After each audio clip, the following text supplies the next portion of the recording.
Afternoon all. It's a lovely afternoon and I'm going to take a walk. So we've come out to Covehithe on the Suffolk coast.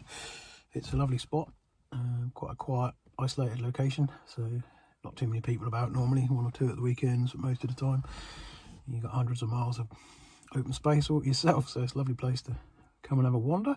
A lot of history and a lot of fossils. I find pieces of mammoths here. I found tooth and bone in the past, so I'm always on the lookout for that. We've had a lot of rough weather lately, so I'm reckoning some more of the cliff might have come down, which usually brings with it untold treasures. So yeah, we're going to have a look. Always on the lookout for amber, but in the daytime it's quite difficult to spot, so I don't suppose we'll find any today. I've never found any here in fairness, but the largest piece found in recent times was found just off the coastline here, pulled up on a trawler net, and it's a magnificent piece of amber.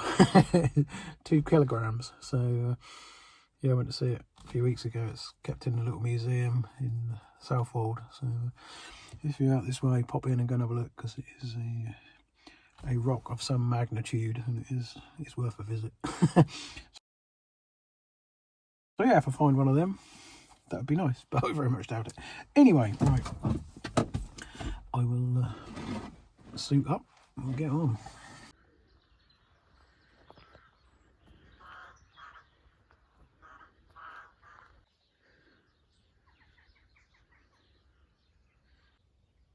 It's a good spot to see seals, and often found washed up porpoises here as well, so just keeping an eye out.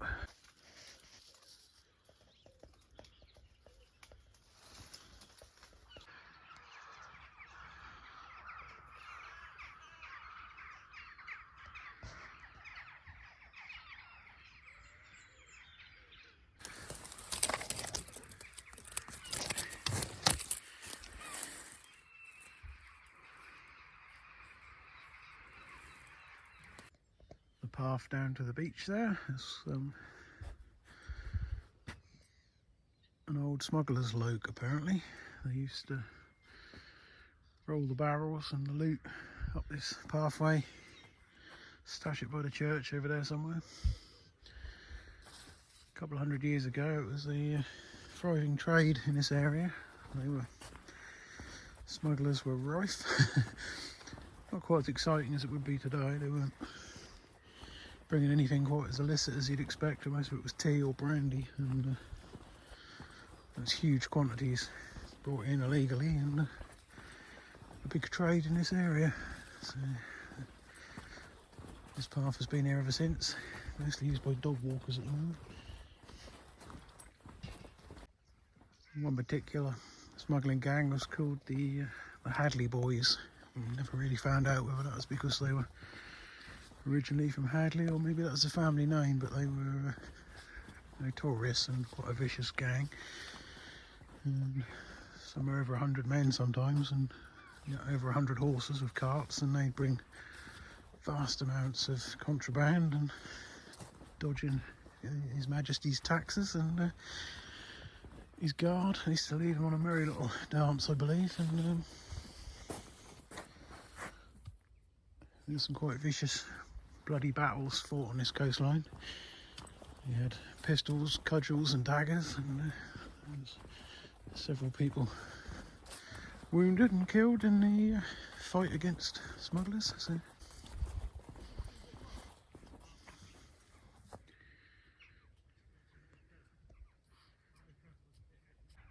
it's a beautiful spot for elm trees. These are all English elm. Unfortunately, they get to a certain height and then Dutch elm disease takes over and they die, which is a real shame, but it's good to see a nice hedge of elm again. That's about as big as they get, and the tops start to die off, and that's the result. But it's beautiful wood to work with if you can ever get hold of some. It's second to none. It's really, really nice stuff. But even in this state, that is habitat. Things live under there. Woodpeckers and such will make use of that. can see the beetles get in and undermine the bark, and I think that's most of the reason why the trees succumb. But yeah, I didn't pull that off, that was already there, so I'll put that back. Somebody's taken a bit off there, which you shouldn't really do because that's for the birds. So always leave standing bark and dead trees where you find them, because something lives in it, whatever it is. These are hawthorns. The sea is just over that crest there. It's not a windy day. You can see where the thorns all twist inland to try and get out the wind, and it's quite a beautiful shape. Across there we've got the reed beds. Occasionally hear the bitten booming in there, and I've often seen marsh harriers hunting over that, barn owls in the dark. So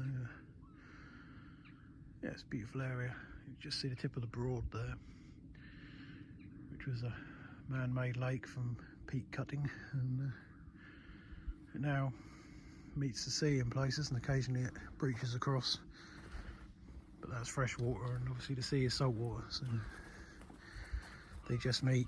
And then a little bit further up the beach that way you come to Benacre Broad, where it's the same situation. The sea has eroded inland and met a lake, so we'll have a look at that when we get past. But these are them windy hawthorns. It might be them old Japanese bonsai trees where they sort of lean to one side. There's always a cluster of door snails on the back here, look. No, they're common garden snails, but sometimes you get the nice stripy door snails. But they seem to always cluster here in quite large numbers sometimes. This is all recycled plastic.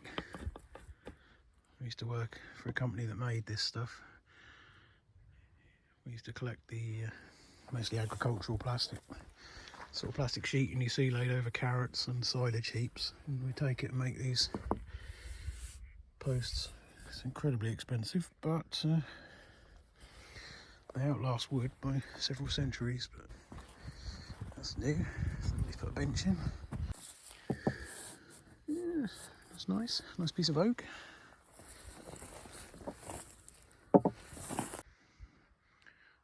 Field of sugar beet there, that'll be lifted soon and be off to Bury St Edmunds, be made into sugar.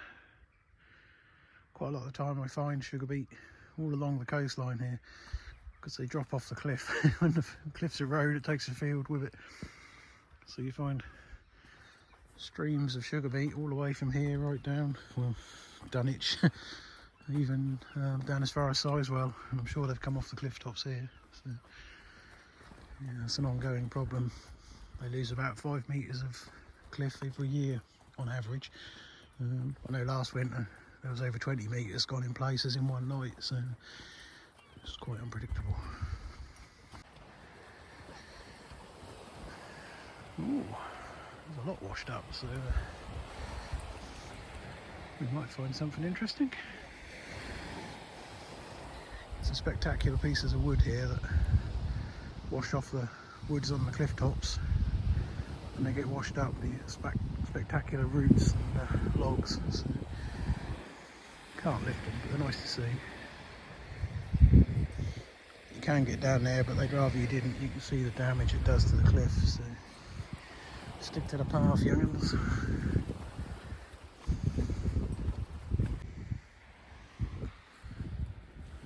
I know it's only paper, but don't do crap like that, man. It's just a bloody mess. It's brought a load of confetti and lobbed it all over the heath, which is entirely unnecessary. But people. Anyway, so there's the lake and there's the sea. As you can see, it's not long breaching across that gap, so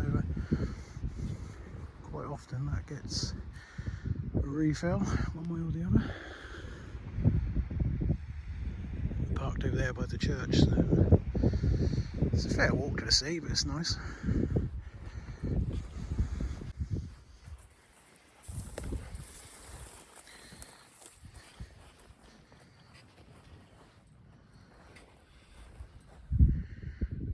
So you see the peat in the water, like it's completely like tea. It's the tannins in the peat.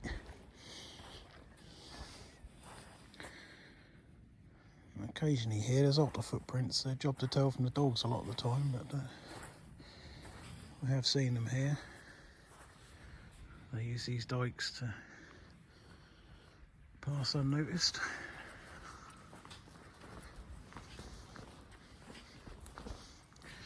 Great spot for wildfowl. You see a lot of ducks, geese and swans, especially this time of year. They're coming in from the continent, and you see quite large flocks of geese here some mornings, which is beautiful. A lot of barnacle geese.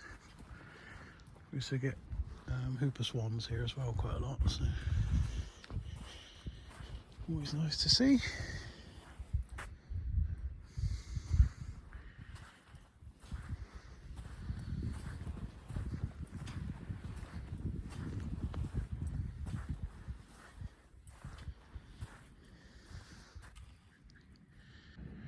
You can just see here, look, where the sea has breached, washed all this bit in, so it comes over the shingle bank there quite regularly.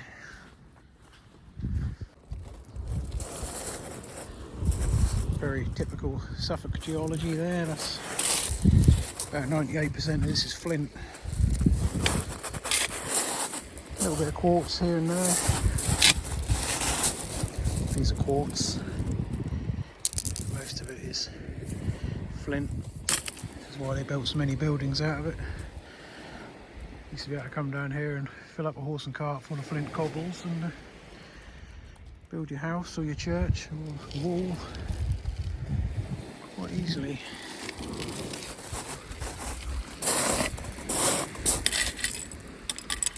There's a piece of asbestos there. But there's also a lot of buildings that have gone over the cliffs in the last 100 or so years. So there's pieces of glass, bits of tile, bottles I find here, jam jars, all sorts of stuff.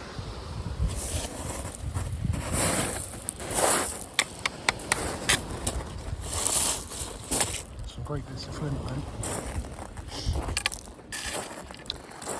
Good place for hagstones as well. Got one in it. You're not supposed to remove them, it's bad luck. So, but if you find one without the passenger, tradition was that you hung it up in the doorway. It's supposed to keep witches out of your house, or they're often put in stables to stop the witches riding the horses at night.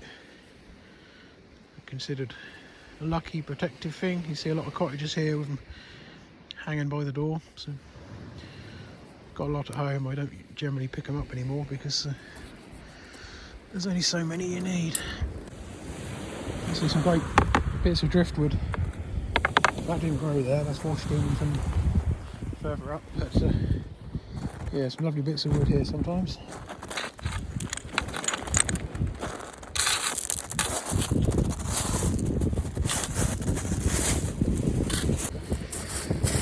Another common stone I find here quite a lot is this. It's uncharacteristically green. I've never been able to determine what it is. It's relatively common. I'm not entirely sure it's natural. I think it's a byproduct of probably the steel industry or something like that. There's quite a lot of it here though.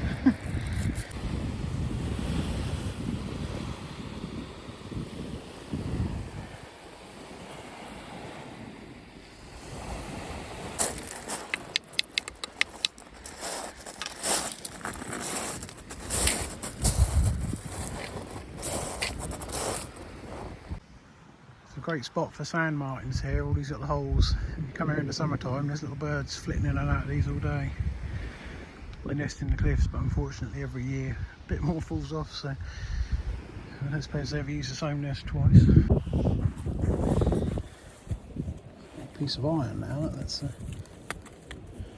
split in half.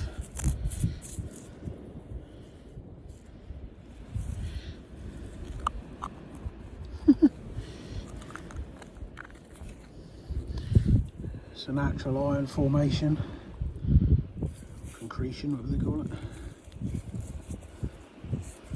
Quite a lot of iron comes out of the cliffs here, so that'll be a piece of that.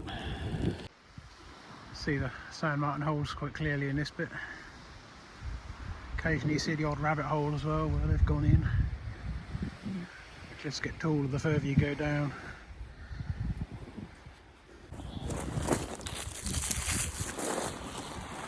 Take any litter I can carry, because if I don't, no one else does.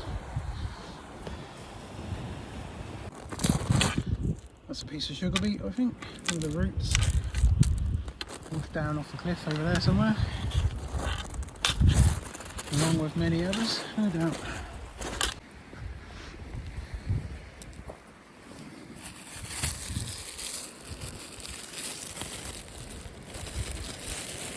Earth rated. So I guess because it's biodegradable you leave it lying on the beach, but no.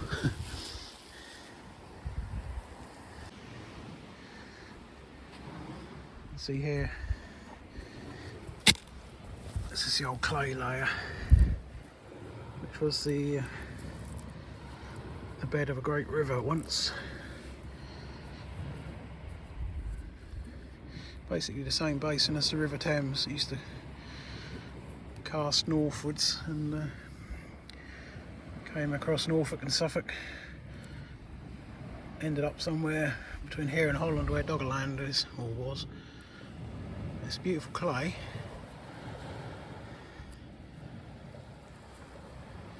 If you take the time to collect it, you can make some quite nice things out of that. My friend Memma does some beautiful pottery with wild clay, as she calls it. She goes down to Walton on the Naze and gathers handfuls of wild earth and makes the most beautiful clay pots. Hoping to go down and spend some time with her in the springtime. We can have a go at throwing a few pots. So I'm looking forward to that.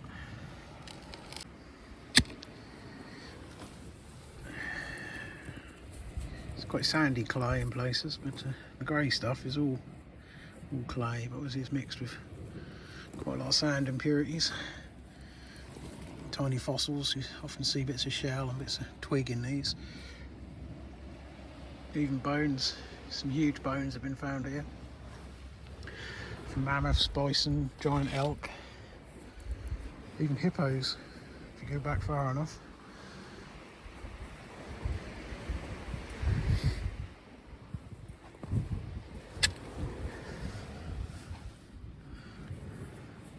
See the iron in it. So it gives it this rusty staining.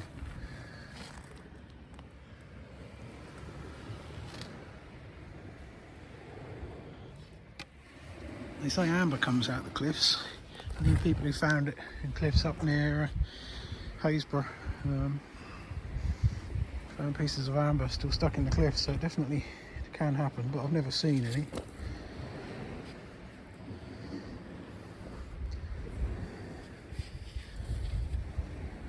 They say now that the amber is becoming more scarce because apparently sea defences have stopped more cliffs falling in, so there's less amber coming out of the cliffs, so less amber in the sea. But to be honest, I don't think that holds a lot of weight as a theory. I think most of it is people have stopped looking. I mean, I do, but for a long time no one else did. So I think it's all still here. I think there's more in the sea than ever came out of the cliffs.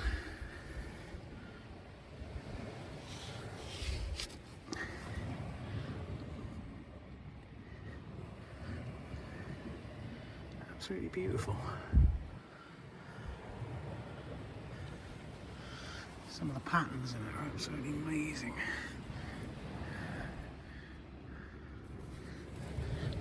Well, it's been here all those millions of years. It's so temporary because one night and the whole lot is gone. Right, there's plenty more where that came from, but it's all here for an instance, and then after all those millions of years, it's just sand on the beach. It'll come around again, nothing's wasted, but nothing's permanent.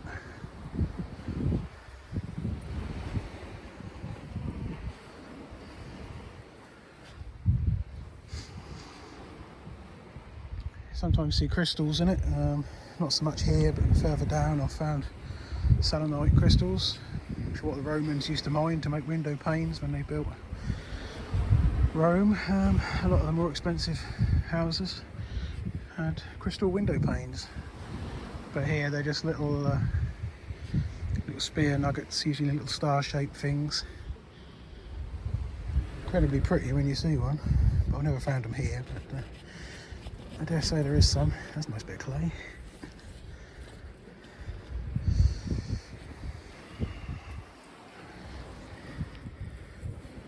Very flaky material.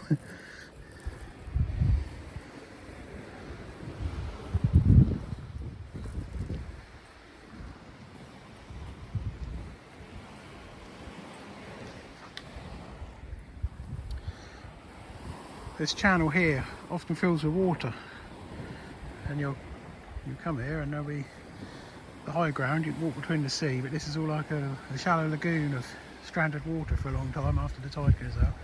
And sometimes there's fish left in here. I found skate and dogfish swimming around with their little backs sticking out of the water and the seagulls chasing them, but I suppose the tide goes out and they don't go out with it, they're stuck here. But yeah, nature. See a definite line there where that was clay and the sand stacked over the top of it. So the clay was here many moons ago, and most of this sand came in on the glaciers during the last ice age and was deposited on top. So the old riverbed is still underneath it. There you can see seams of gravel. There's all seams of flint in layers.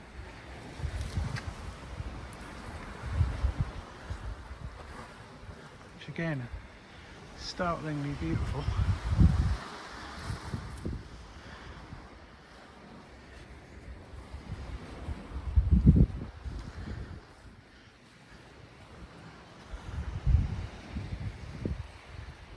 Obviously you've got to be careful going anywhere near cliffs at any time because bits fall off.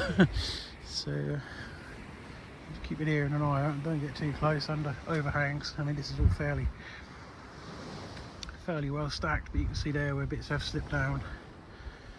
So you never go under the overhangs because that's just an accident waiting to happen.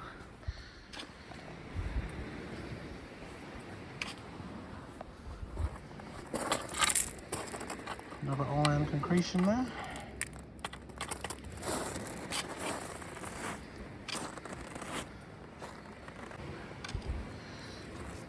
Load to somebody there. These are natural flowers this time. The amount of times I've found plastic bouquets or even real flowers still wrapped in the cellophane, and it seems a bit counterproductive to me. If you're going to remember someone in a beautiful place, then don't leave a load of crap behind, basically.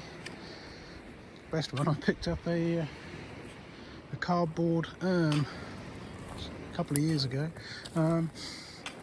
Co-op funerals, homes, whatever they called it, and somebody obviously spread Nan's ashes and then chucked the urn into the stinging nettles. I thought that's a fitting tribute to Nan, I'm sure, but yeah, it seemed very sensible to me. Well, birds gathering. I think they're about to feed the pigs for the afternoon feed, and the seagulls know that, so they lurk, and as soon as the pig feeders open up, they go in. I know that because I used to work on pig farms for some years, and nature finds a way of exploiting that, same as humans. So these huge flocks of seabirds and corvids used to come in and wait for the feeder to start and fly off with tons of pig food. It's fair enough. Ah, that's interesting. That is a pigtail, not of a pig, but it's made of iron, and they were wound into the sand thuswards, and barbed wire was you put it there and wind it round, so you didn't have to go through. You could get barbed wire. How would you do it? Like that. So you come in there, get around there like that. And these were tall. They went up 6 or 7 feet all along the coast here. That was in the Second World War. If there'd been a German invasion, these were left all along the coastline. That's the first line of defence. Get the little poor buggers tangled up with barbed wire before they went up the cliffs. How effective that would have been in a full-scale invasion, I'm not sure. I think they'd have got through that pretty quickly, to be honest. But I think it was important to those that lived beyond the cliffs that some effort could be seen to be made and there was some protection, because apart from that strip of water there wasn't a whole lot to stop them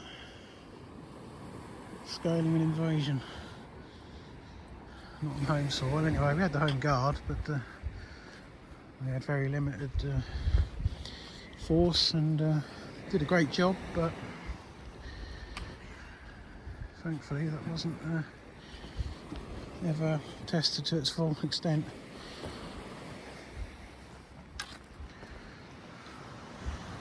That's all fresh fall, so you see it's just stacked sand, so there's not a lot holding it up there, so I won't get any closer.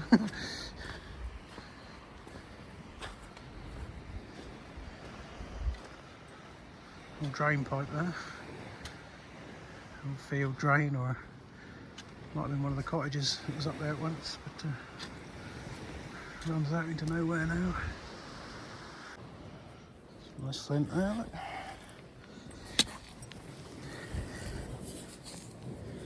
That's what you call a paramudra. Flints with holes in. It's where they formed around pieces of chalk, and then the chalk is eroded and left holes. This is all iron staining in here. It's a characteristic of this Suffolk coastline flint. It has this gorgeous bronze tone. Yeah. Gorgeous shapes.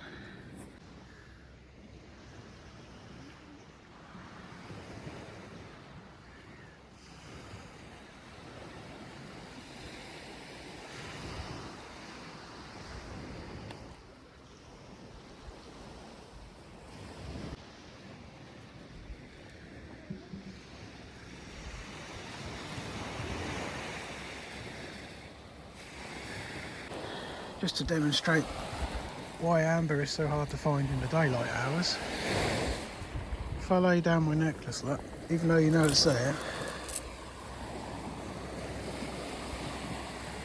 it's a job to spot. So if there is a little bit lying here, good luck seeing it, because without the UV torches it is an incredible needle in a haystack game, I think. We don't leave those though.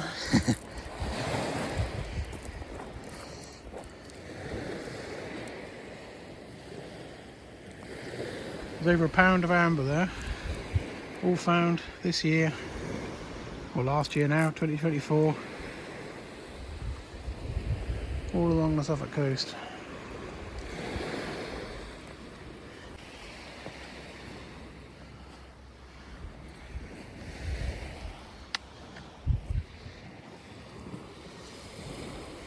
Remains of an old building. I think this was a one of the pillboxes, which was one of the first lines of defence. Concrete structure that were strategically placed along the coast here. Again, they were manned sometimes, but I don't think they'd have been a lot of use in a full-scale invasion. But they were a token gesture. Good bit of brickwork there. He pointed that well, didn't he? Huge concrete slab there.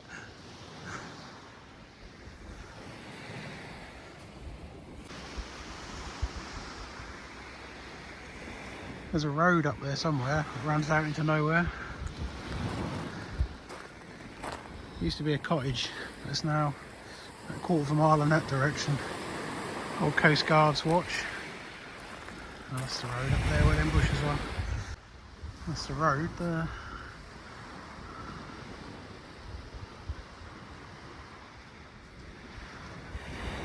There's a lot gone in since last time I came here then.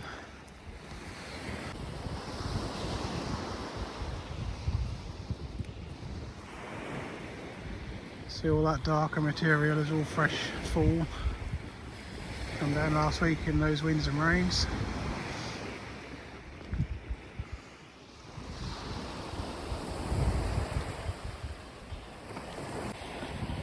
There's a seal keeps popping up there, and every time he pops up the gulls come down, so he's stirring up the fish.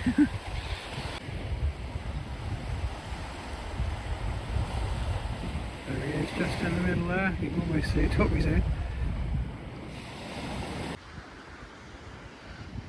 So your gully is washed from the field above.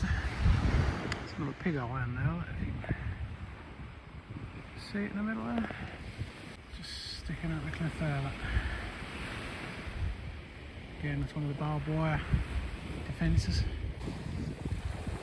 All bits of something there. Some plastic drain pipes.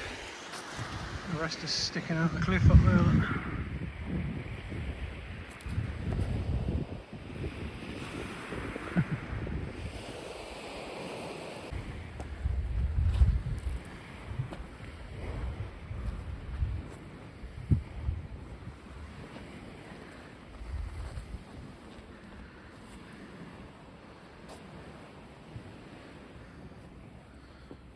Beautiful bit of wood, that.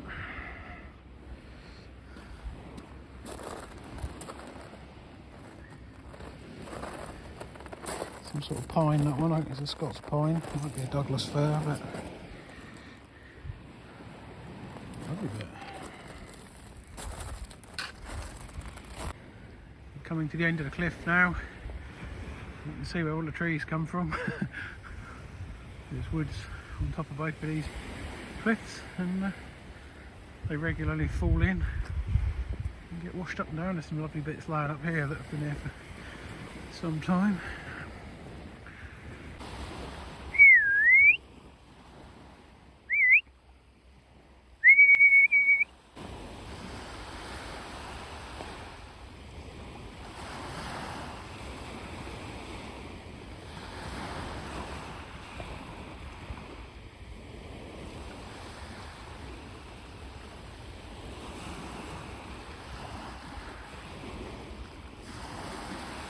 Absolute treat.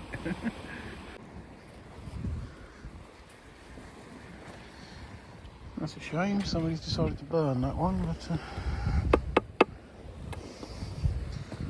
beautiful pieces of wood.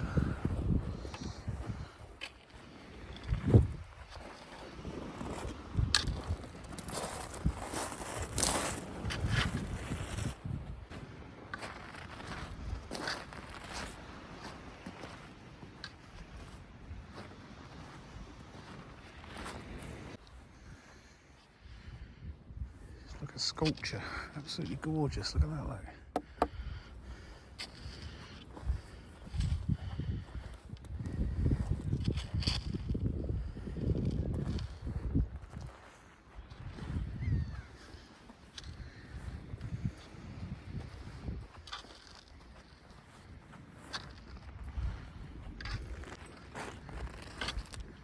That's Ben Acre Broad. A lake left by digging of peat for fuel centuries ago, filled with water, but it's now met the sea. So some nights that comes over here just like it does down at the other one. Again, beautiful old oak root there, look. Like a crown. A lot of wildfowl here in the winter.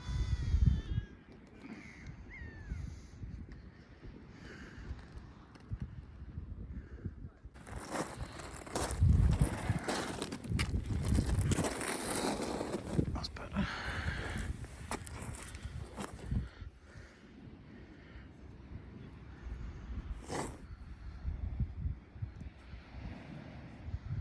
came here the other winter, there was a grey seal and a common seal laid dead side by side just around this corner by these roots.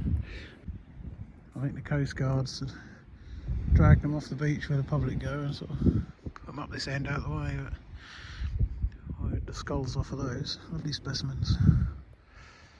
The body's laid here for about a year and a half. Seagulls picked them about. There's bits of bone here everywhere, but they're gone now. We'll take the cliff tops back and see quite a nice walk along the edge. Look down over the sea then. Not too close to the edge though.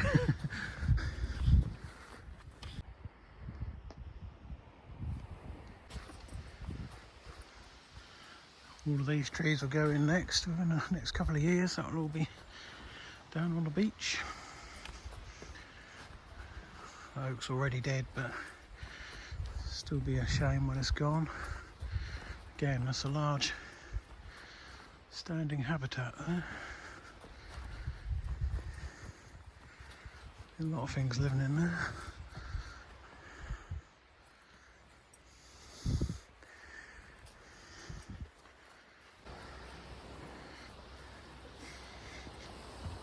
It's a tag of a local graffiti artist. He crops up all over East Anglia. See him a lot near Norwich. Nobody knows who he is, but he certainly leaves his mark everywhere.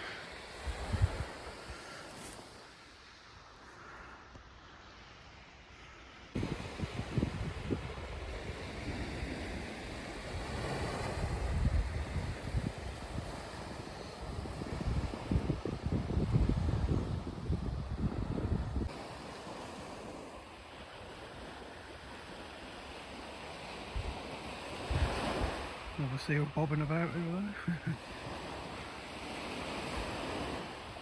Nice to see them back. We had several years where they had canine distemper.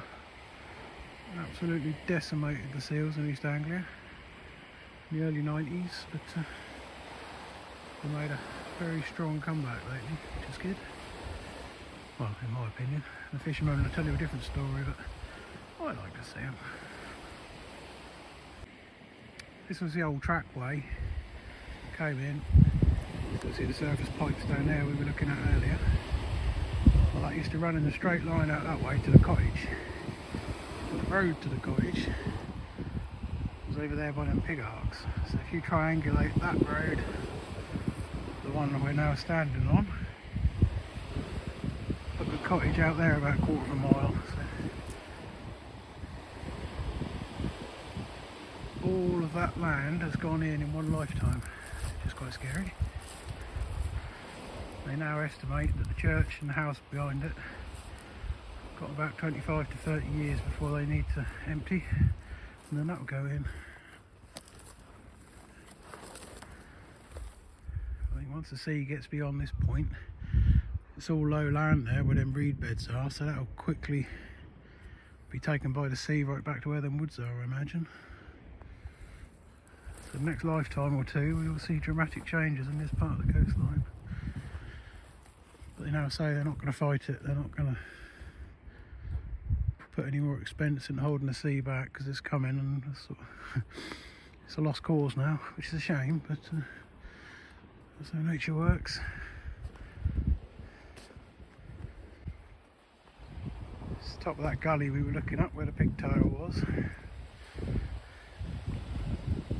You can just see them sticking out the sand now. There's two on that side. One there.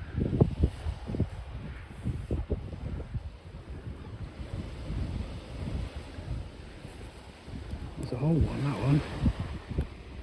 It's bent round, but you see it would have had 1, 2, 3, 4, 5, 6 eyelets along the top. Full of barbed wire. We won't go any closer than that though. Zoomies. God, I don't miss that job actually. Especially this time of year. That was rotten.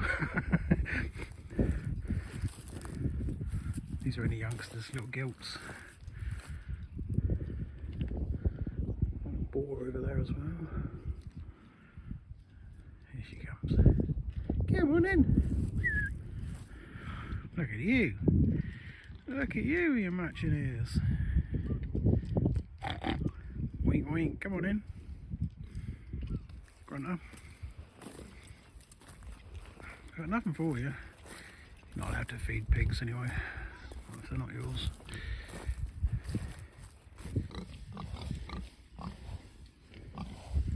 What are you doing? What are you doing? Hello? Aren't you handsome?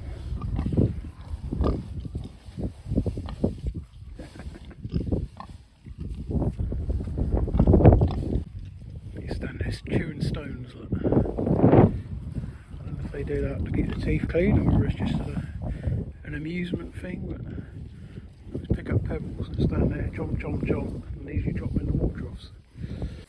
Pebbles getting there, look, they spit them out in the tank. They aren't many days, fill in the tank, right full of stones. You used to have to come along with a shovel and get all the stones out.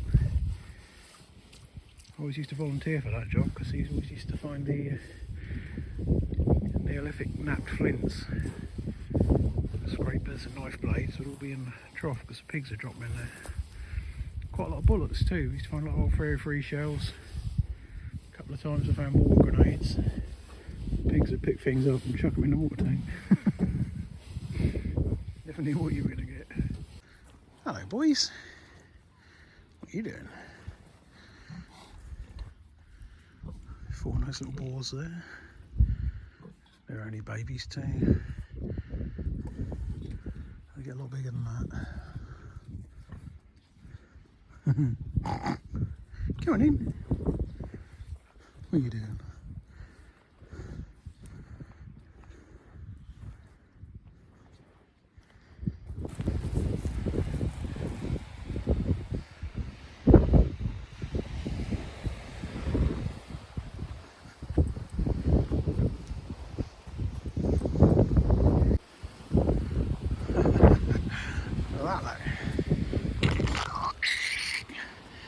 Starting to split all around now, so it wouldn't do to ride your horse on there, look.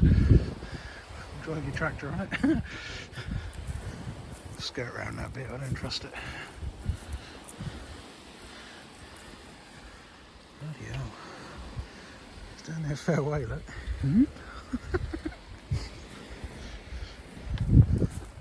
It's actually dropped. See that, there's a 5 or 6 inch drop there. Yeah, we'll stay away from that bit. And the next piece to fall in.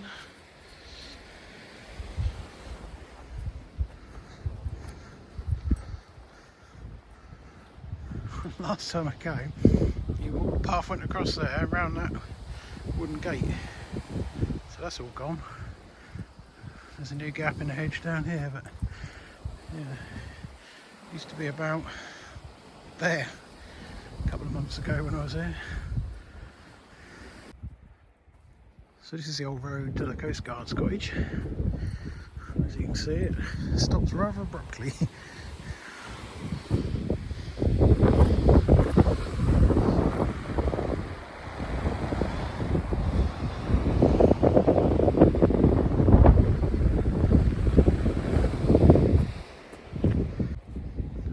Sat on that edge of a flask of tea just watching the seals bobbing about. Always hope to see a porpoise, which people tell me you can see from here in the summer, but I've yet to see one.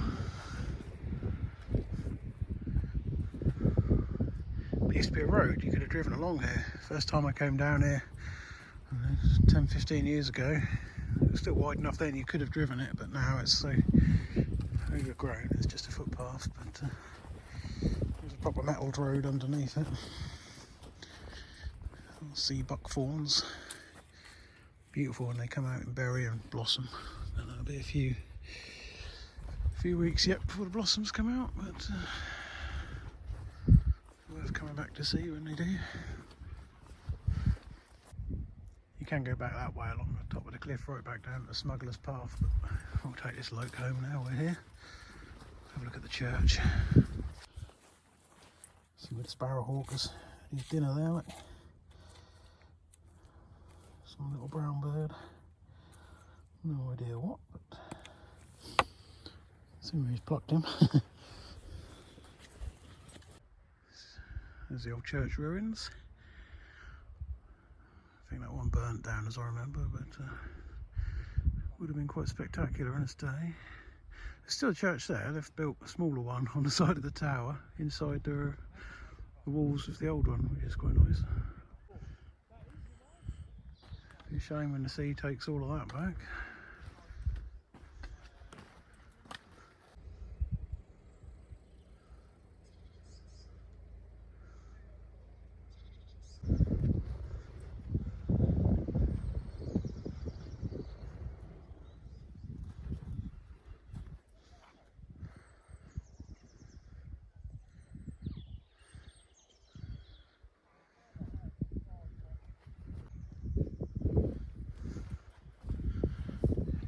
You see they've got a smaller church inside, made out of the rubble of the old one.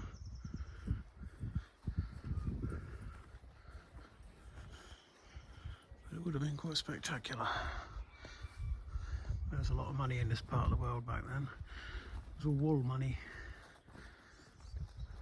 all made from sheep farming.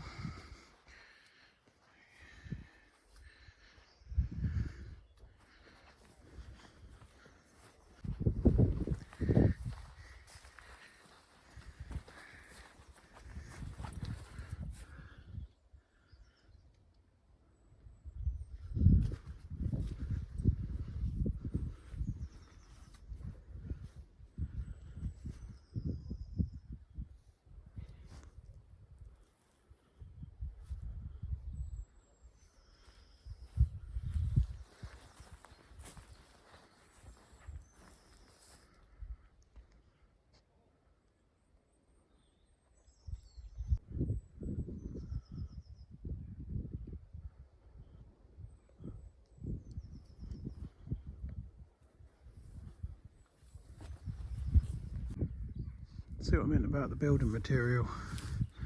All these little cobble flints all off the beach. These ones here though, these are brought in. These aren't local.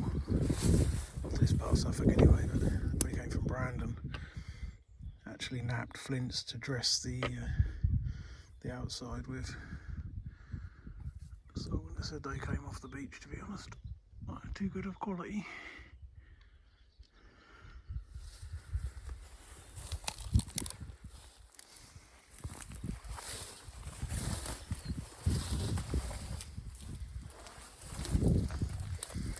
See where the nappers have taken the flakes out. Dress the surface of the flint to make it look a bit neater than these are all beach cobbles. You can see the iron staining in there like that. These are all local boys, definitely. But this black stuff, that'll be carted in from Brandon, somewhere on the Brecklands.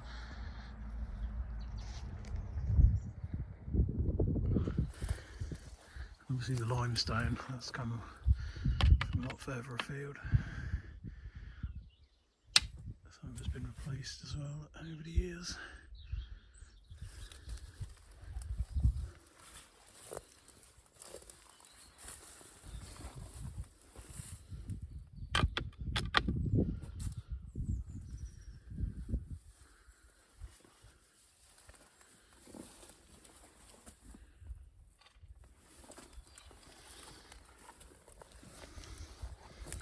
Classic of the Southwold flint seam is that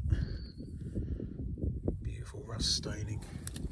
When I've carved these flints, you never really know what you're going to get. You get a stone that looks like this, it'll just be a grey cobble on the outside. You get inside and there's this absolute garden of wonder. Beautiful hues and polished up, you can't imagine. There are very few stones on earth that can compare to the beauty of one of these, in my opinion.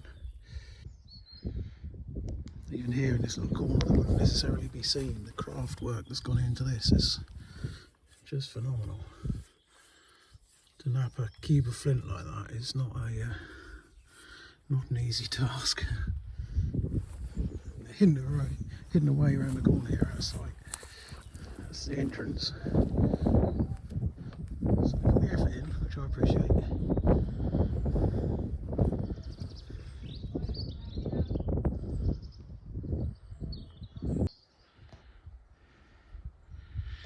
millions of pounds worth of house there, and it won't be worth a penny in a few years, which is a shame.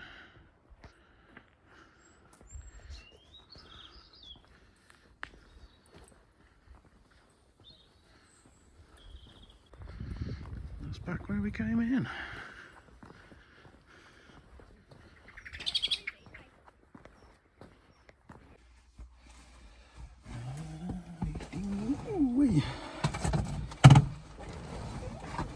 Well, that was fun. Beautiful afternoon for it. Right, well, so that's Covehithe. By all means, come here. Careful where you park, and enjoy a nice walk. But don't put yourself in any danger. As you can see, it's not without its hazards. So be sensible, be careful, look after yourself and each other, and you should have a great walk. And well, there's treasures to be had here, definitely. We didn't find a lot today. I didn't take anything away apart from the plastic, but there's lots here to see. But don't take more than you need. You know, temptation is to fill every bag and pocket with treasures, but it's quite nice to leave some for somebody else. So I don't take everything, unless it's amber, then I don't leave anything behind. But anyway, right, that'll do for today. It's tea time, so we'll call that a done job. Looks like everyone else is going as well. As you see, it's nice and quiet. For a weekend afternoon, it could be packed with people. It probably is in the summertime, in fairness, but this time of year, whenever you come, you've got the whole place to yourself. So if you're going to come and look after it, and look after yourself. Anyway, thanks for coming. Hope you enjoyed that. I'll see you later. Cheerio.